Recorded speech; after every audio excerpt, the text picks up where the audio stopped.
It was a few years ago that Gene and I were doing what we like to do in the evenings, watching YouTube videos, and we found this crazy set of videos on there about anarchy, and some guy calling it an anarchast.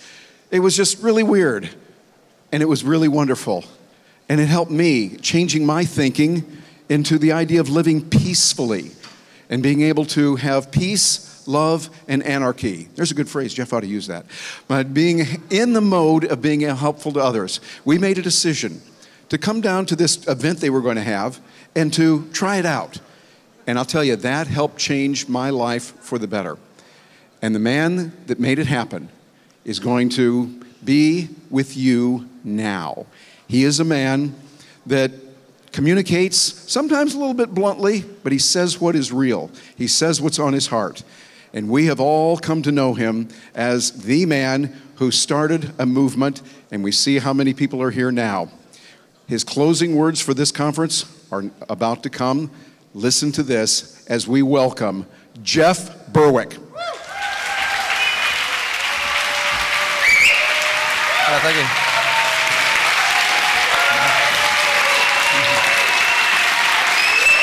Thank you. Thank you. Thank you. Thank you. Thank you. BitConnect! You didn't know that else was going to yell about, huh? Yeah, so I'm going to talk about BitConnect today and how you should get into it. Hi guys, how did you enjoy Anarchapulco so far?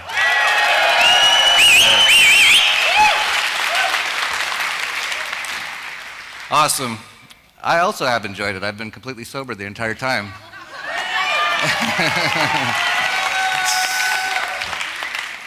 I knew I could do it. So, we're at the end of Cryptopulco here. I've actually been watching most of the speeches all through Anarchapulco. They've been amazing. Like, I agree with you guys. If you enjoyed this, it's been wow. There was a libertarian blog that came out, and it said, Jeff Berwick is a recluse who watches the Anarchapulco conference by live stream in his mansion up in the hills in Acapulco. And I was like I'm Howard Hughes or something. And then I was like, wait, I'm sitting up here in the mansion in the hills in Acapulco watching the live stream. He's right. He's right. Guess I'm a recluse. So I've been watching a lot of the speeches, amazing, as I mentioned. A lot of the, well, let's start here. It's been such an interesting year since the last time we were here for Cryptopulco last year. As many of you know, Bitcoin a year ago today, I think was under $1,000, since hit $20,000. That's pretty good. Ethereum, I think, was around $20 1 year ago. It's around $1,000 today. So I've noticed everyone's a little extra happy. That might be part of the reason. So I kind of want to do a little bit of an overview, or not an overview, but sort of a big picture look at all the cryptocurrency space, what's going on, because there's so much going on. For those of you who follow the space, it's actually impossible to keep up. There's too much stuff going on. So to try to give a big picture view of what's been going on and where we're headed from here.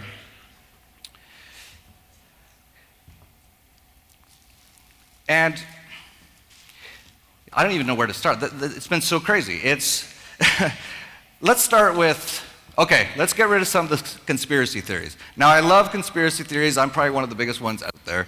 And I actually love the fact that these things happen all the time now, because that means people aren't just believing everything they hear. They're questioning it, looking into it, wondering if there's ulterior motives. So one of the funnier conspiracy theories about myself that I keep seeing on the interweb is that because Roger Ver paid $9,000. That price is going up, by the way, for sponsorship next year. But because he paid $9,000, that I have just completely just changed and gone with him for that $9,000. I don't know if anyone who knows me knows that, first of all, $9,000 isn't a lot to me. Secondly, that I am always on principles. So, let's just get that out of the way a little bit because, well, first of all, Bitcoin.com sponsored this conference 2 years ago before Bitcoin Cash even existed. So I don't know where this conspiracy all began.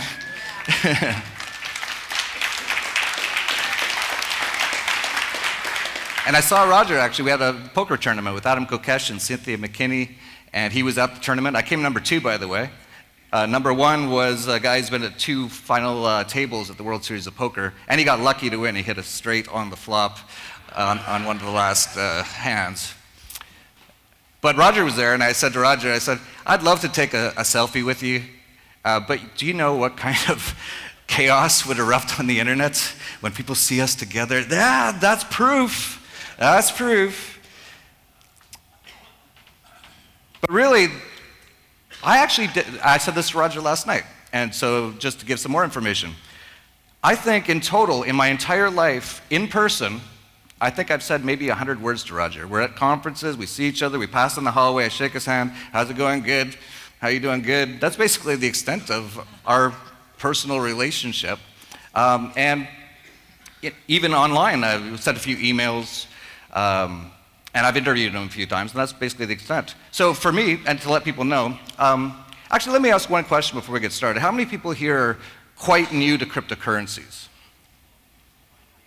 It looks about like 10%, I would say, or even less. So that's good. I'm sorry, guys, I'm not going to describe how cryptocurrencies work.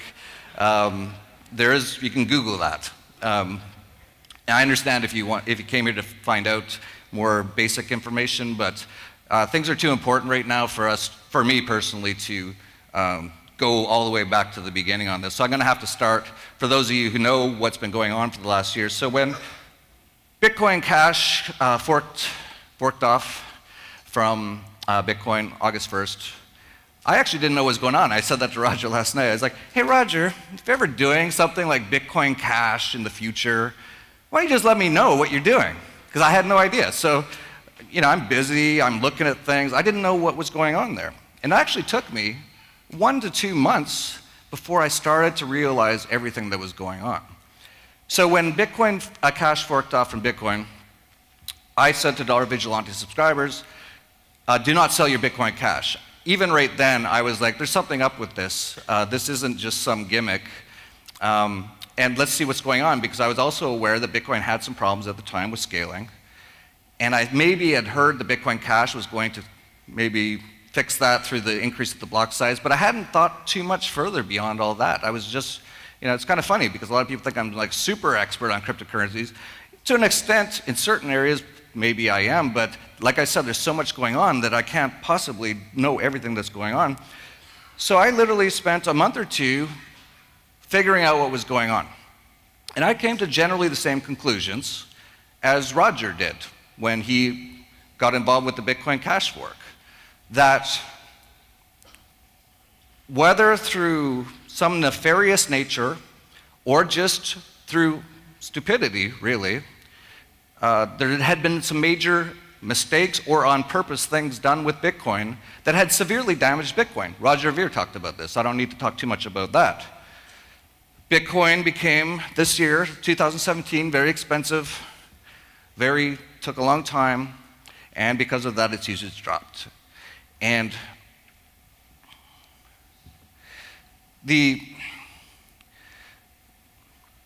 where should I start with this?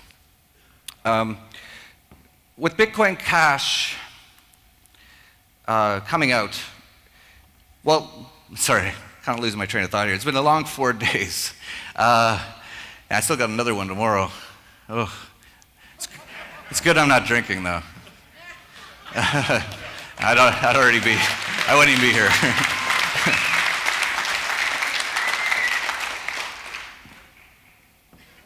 But with Bitcoin, clearly, as I mentioned, it had some major problems. And for example, this is an example that I did personally. We accept a lot of subscriptions at the Dollar Vigilante. A lot of people pay in Bitcoin because they're all into cryptocurrencies. And because there's so many small inputs of like $50 or $100, I had about 2 or 3 Bitcoins in a Bitcoin wallet, and about a month, maybe a little more than a month ago, I said, okay, I want to move that from this wallet to that wallet. I went on Mycelium, and okay, 2 Bitcoins worth about 35,000 at the time. Send to this wallet. Transaction miner fee, $3,000. Yeah, because all the small inputs. So clearly, that was not good. So it's either through a plan design or by, again, stupidity, because at the very least, we can say that what has happened with Bitcoin has damaged Bitcoin. I don't think anyone would disagree with that, right? What happened with it getting expensive and slow for a period of time hurt Bitcoin. Does anyone disagree with that? Anyone put their hands up, they disagree. One person disagrees, that's interesting. Can you shout out in like 10 seconds why you disagree?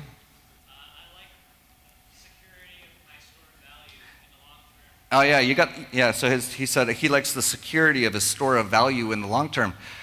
Yeah, but if you're securing garbage, you can build a vault around a pile of garbage that doesn't work. You know, this gets complex, and I can't possibly even cover all the topics in one thing, and I don't even plan to because I want to talk about other topics as well, but at the very least, there's at least mistakes made. For example, SegWit and all those sort of things. So a lot of people will say, well, Bitcoin would be a lot faster and a lot cheaper if everyone converted to SegWit. Well, you know what? Maybe they should have thought about that before they put out SegWit. Like, will people actually convert over to it? It's very similar to the IP addresses on the internet. I'm back a computer nerd from the 80s, and I remember when they were running out of internet addresses, IP addresses. I forget when, 10 or 20 years ago, because it's only, 3, 6, 9, 12 numbers long, I think. And so they were running out. And so there's this big thing, a big debate in that community, which is quite similar because it's internet related. And some people said, we should put 3 more numbers on it. I think there was 3. I'm no expert on programming or anything, so excuse me if I get some of the details wrong. But the generality of it was that a lot of the techie guys, the real hardcore techies, said, let's just add 3 more numbers on it. And what happened was, they kind of did, and every single hardware manufacturer in the world, every single computer maker, every single software maker would have to change what they're doing to work with this new IP6. And it turned out, quite obviously in retrospect, that a lot of people didn't want to. So they figured out a way to do it without changing the length of the address. And it was sort of a workaround. It was sort of very similar to Bitcoin Cash. Increase the block size. Let's get this thing working, keep it working, until at least some solutions can be found to, if you think increasing the block size is a big issue, at least keep Bitcoin working while we do that. So what they did is they put out Bitcoin SegWit, and most people didn't change. Still to this day, I don't know the numbers, but last I saw was like 80% of wallets and exchanges and everything weren't using the SegWit addresses. So this is a massive, massive miscalculation at the very least. And then, as Roger mentioned, there is a lot of nefarious things going on, which makes you wonder, especially as a conspiracy theorist, like myself. The fact that they are censoring dramatically many things. If I haven't done this yet, I still want to do this. I want to post a big video. It won't be about Bitcoin Cash. In fact, it'll just be like cats or something. But in the title, it'll say Bitcoin Cash is awesome or something. And post it on YouTube, because I've noticed in the past, whenever I post a YouTube video, now I have no proof of this yet, I haven't done it in an experiment on my own, but I've just noticed in the past, I'll post something, if it has Bitcoin Cash in the title, instantly 50 to 100 downvotes, within seconds. And a bunch of troll comments come in, like, you idiot, why don't you suck Roger, whatever. But I'm like, you couldn't even watch the video. How did you type that so fast? So I might actually do that. I shouldn't have told you, because some people might not. Anyway, we'll see what happens. But So yeah, they're doing these things, and Roger brought it up. I don't want to talk too much longer about Bitcoin Cash, because this is not what it's all about, but I wanted to mention these things. That he brought up a great point, that actually I didn't know how well it worked either until I saw it in action. Propaganda and censorship really works. And if you've got a lot of money, if you're a globalist, you can hire like warehouses full of people troll commenting and downvoting. And as we know as anarchists, your average person just goes with the flow. They don't really think too much, your average person. If they see other people doing stuff who they think are other people, but are not necessarily real people, most people will just parrot it. So I've seen some people comment on YouTube about something about Bitcoin Cash, and I'll actually write back to them like, why do you think that? And they never respond. Now, I don't even know if they're a real human being, but I think even at the very least, and I've met people like this. So I've actually met a few people in real life, and I'll say the same thing. They'll say, Bitcoin trash, or whatever it is. And again, I'm not even a huge supporter of Bitcoin Cash necessarily. Like, it's not like, that's not what I do. But I've met a few people, and they'll say, Bitcoin trash. And I'll be like, oh, so why do you think Bitcoin Cash is trash? And they'll be like, oh, that's what those guys were saying. Like, okay. Where are those guys exactly? Can I go find these people? And, you know, and it really does work. So that's what I've seen. And that was really interesting for me. I did not know, because they've gone after Roger so hard in the last year. And again, I don't know him that personally, so I don't really like take this too personal, like he's my best friend and they're hurting him or anything. But I've seen them go after him.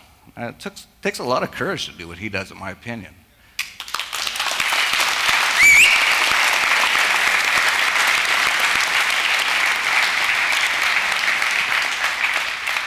So I might just leave it at that with the Bitcoin Cash, Bitcoin. But maybe I'll take it to a different level now. Because really, cryptocurrencies, and I've heard it from most of the speakers today, that this is a game-changing, this changes everything technology. And it changes things because it takes away the monopoly of fiat currencies from central banks that cause wars, central banks that impoverish everyone on Earth. Central banks also prop up every government on Earth, and governments destroy the economy more through extortion, through regulations. So this technology is so important. And as Roger pointed out, right on the white paper of Bitcoin, and this is why many of us got excited. And for those of you who don't know, Bitcoin and basically cryptocurrencies are basically anarcho-capitalist things. Like, this is all hatched by the same sort of people that are here today. Started with the cypherpunk movement and all that sort of stuff. They're all anarchists. And the intention, the design, and Satoshi even said in various ways, is to get rid of central banks and eventually governments because of it. And so this is so important. And to have Bitcoin, and you even hear from the, I wasn't going to talk too much about this, but it's really interesting about what's going on. You have a lot of the Bitcoin core supporters saying, well, it's digital gold now. It's like, oh, when did that change? Because on the white paper, and we were all working for years, all under the impression Bitcoin is a digital peer-to-peer cash, or whatever, I got the words wrong, but like that's what it says. It's supposed to be a peer-to-peer cash. So all of a sudden, some coders, and I don't know these guys actually, I don't think I met any of them in person, said, oh no, it's digital gold now. Oh, that's interesting, because that ruins everything that Bitcoin was supposed to be. Now, I'll get to some positives on this, actually. Maybe Bitcoin can be digital gold. Okay, but then now we need the digital cash. That's the important thing that we need.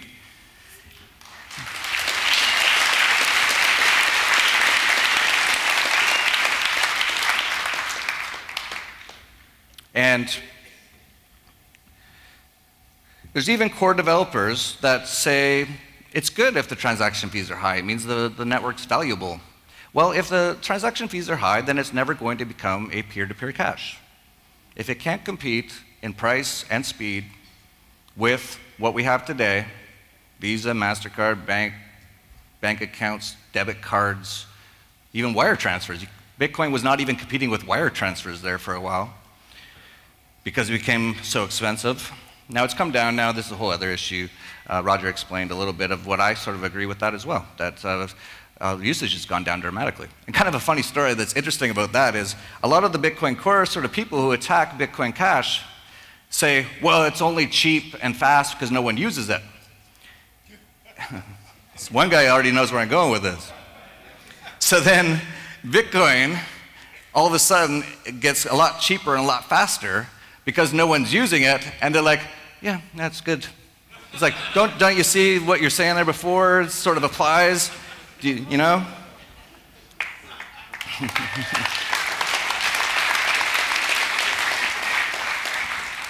Oh, and I almost forgot to mention this. This is probably one of the most interesting parts of everything. And this is about the conspiracy theorists out there who say this is a big Bitcoin Cash convention. We invited 2 hardcore Bitcoin Core people to speak here on purpose. I'm not this, you know, we can talk this out. They don't seem to want to talk, but I'm open. Get up here and tell us what you're doing because I don't understand exactly. If you got this big plan, I don't get it because it doesn't seem to be going the way that I would expect.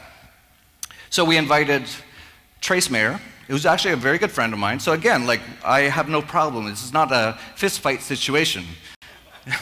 This is ideological, and it's about what is the right way to go.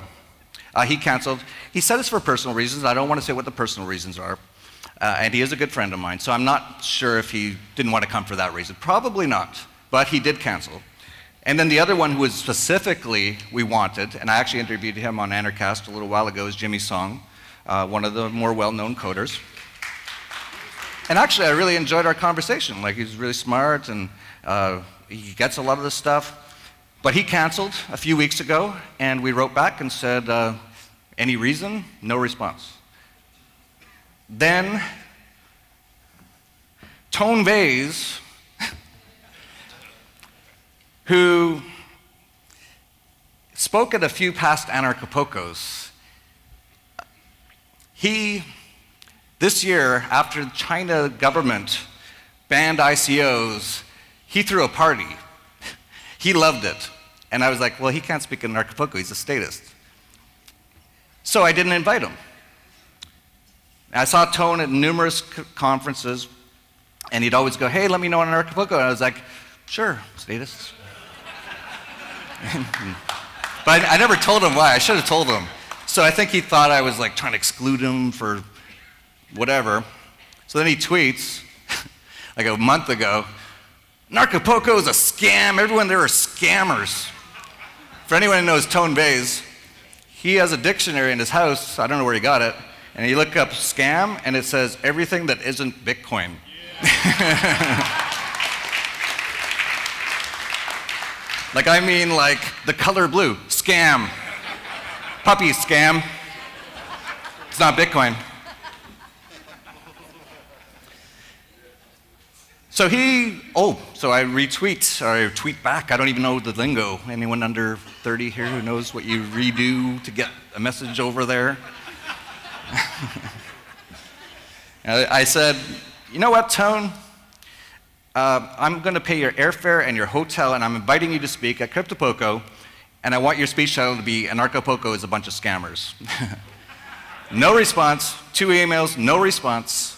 So I invited a hardcore Bitcoin maximalist core supporter, no response.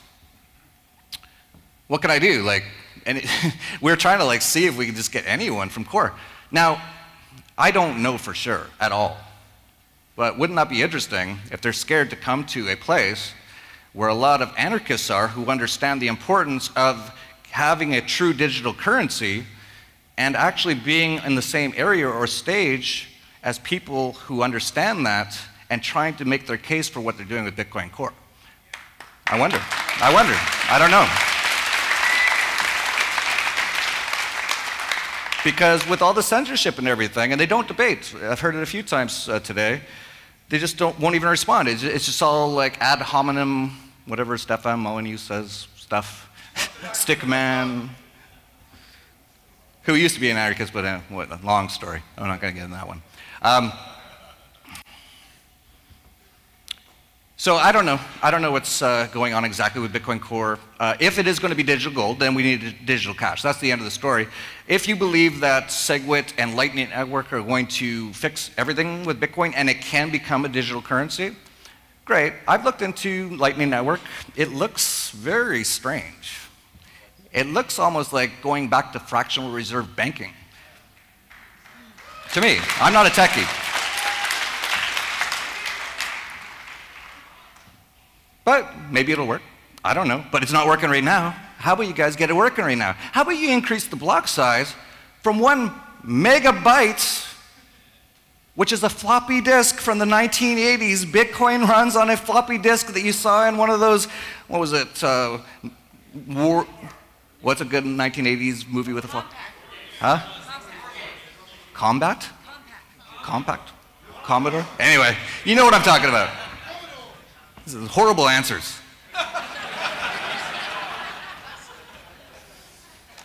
Yeah, it runs on a floppy disk. And you say, oh, well, it's slowing down. Everyone's starting to use it. Bitcoin had a massive year last year. Why don't you just increase it from 1 floppy disk to 2 floppy disks? Oh, that's pretty big. That's pretty big. Might ruin the whole thing. Really? Ruin the whole thing? Yeah, you can't just start. That's 2 megabytes.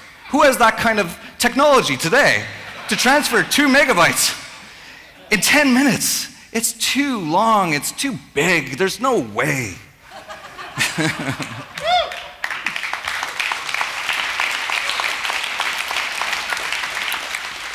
So I think I'm done on this whole topic. I think I've said what I wanted to say on that, and it was way too long, and I actually want to talk a lot more about the entire cryptocurrency space. This is amazing to me to see. I've been in Bitcoin since 2011, around $3, and I was hanging around people like Vitalik Buterin well before Ethereum was launched, and I went, that's the future right there. And I did not buy when it came out initially, stupidly, because I was just busy. But now to see the cryptocurrency space, isn't this amazing? All the things going on. Jason King up here going, if you can even walk and you have some teeth, you will get $200,000 to sit in front of a computer and say you know about blockchain.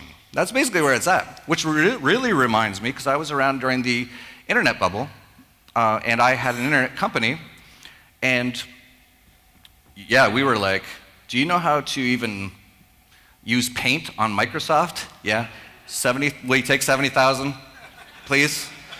I know you got 3 other offers on the table, but we need somebody. That's what it was with the internet back then. And interestingly, when I had my tech company, the site, we were about to raise like $30 million in like 1998. And the site goes down. This is very related to the Bitcoin sort of core thing. Site goes down, we're about to raise $30 million. I'm like on my phone, you know, hey, what the heck? This is like, we're gonna lose $30 million if you just turn it off, turn it back on. That usually works, right? And they're like, no, we're getting too much traffic. It's too much traffic. And I was like, well, there's got to be like a quick fix somewhere in there. And we had about 10 or 15 techies. And eventually I went in, I'm like, guys, just make it, like put up an image. Just make it look like it's still there. Because these guys are about to sign their check. I just got to go, yeah, look, yeah, good. Yeah, thank you. And I went into the techies, and these are hardcore techie guys, very similar to most techies. And God bless the techies, love them. Couldn't have any of that stuff without them, absolutely. But I go in to talk to them, and I'm like, we just get it up, working, $30 million. And they huddled, they said, give us 2 hours. I said, all right, just two. They're waking up in Hong Kong in a couple hours. South China Morning Post going to give us $5 million. Just get it working. 2 hours passes, and they come in. They go, okay, we're going to need about 4 years. I was like, 4 years? Well, yeah, more or less. But look, when we're done, it will be a spaceship that can do anything. And I was like, priorities, just get the website up. So imagine if those guys were running my internet company. It wouldn't be here. Because they don't understand anything but coding, really. No offense to a lot of coders. But in general, you got your Star Wars figures on your desk, you can't get laid. I don't know.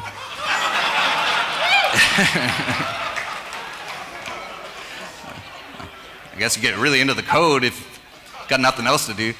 No offense, I love the coders. I was one. I was a computer nerd when I was like 12. I have glasses, braces, mullet. I know, I understand the pain. But imagine if they were running the company, it'd be dead. It'd be dead within a week. That's generally, in my opinion, kind of what's going on here. And I hear a lot of the people who really support Bitcoin Core. See, I got back into this again, didn't I? I was trying to keep away from this topic. It's kind of an important topic. It's kind of important. Trust me. But imagine if it was left up just to those techies. And that's what's happened with Bitcoin Core. And I see some of these techies on Twitter, which I'm actually not even on, but someone will send it to me. And I'll see someone like, I think it's Luke Jr. or something. You know, we're all a bunch of anarchists trying to get rid of central banks. That's what it all started with. And his post would be like, in the Bible it says to pay your taxes, so you better pay your taxes. I'm like, you're a Bitcoin Core coder? Oh, am I intervention? I quit drinking. I did. Jeff, other speakers have had me come out and stand there knowing that it's time to go. You get special treatment. 3 to haul me off. So am I done? Or carry on as long as you... Pushy.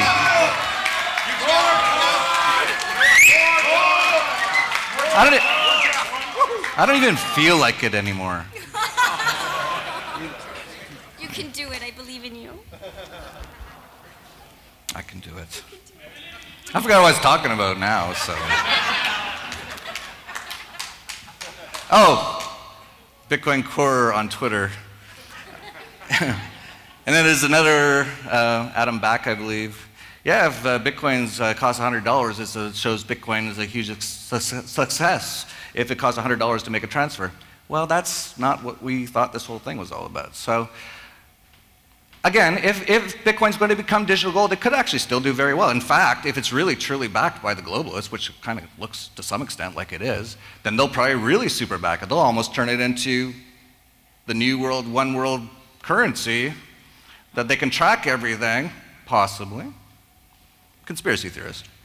But that could be the case, if that's how the coders are thinking. And Chuck Williams of Dash, who I loved what he said. He said, I don't care if you're a really good coder, do you know what we're trying to do here? Right? That's what it's about, to me. We'll see what happens. I guess I'm out of time, apparently, so. Oh.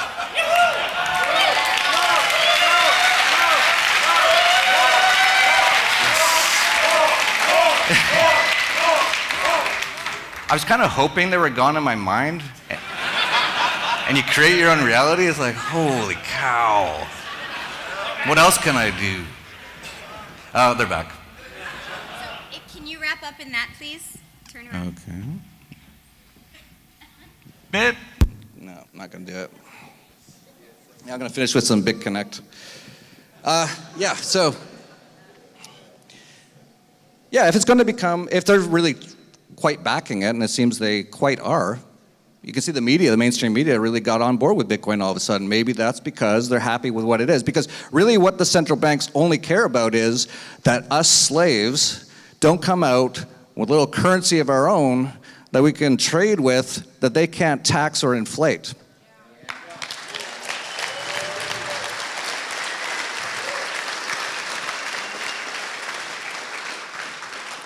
So you see on CNBC recently, you'll see lots of stuff. Oh, Bitcoin might hit $1 million. So it seems really bullish now. Maybe they're happy with it now. Maybe because they don't actually mind gold. They don't mind that gold exists. But if we start using it to trade, they'll really mind. So maybe they will buy Bitcoin. Maybe you should buy Bitcoin just to make money. You know, if they're going to back it, the JP Morgan guy, Jamie Dimon, said, yeah, it could go to $100,000. They actually put these things out sometimes as like little signals to all their Masonic Jesuit friends.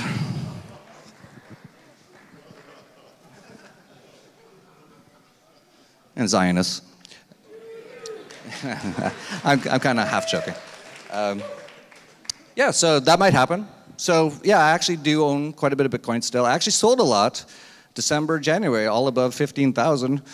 Very happy about that trade. And part of it was I was just not seeing where this was going. And I also thought it's gone up a lot, and I've timed that perfectly once again. I have a great track record, it's amazing.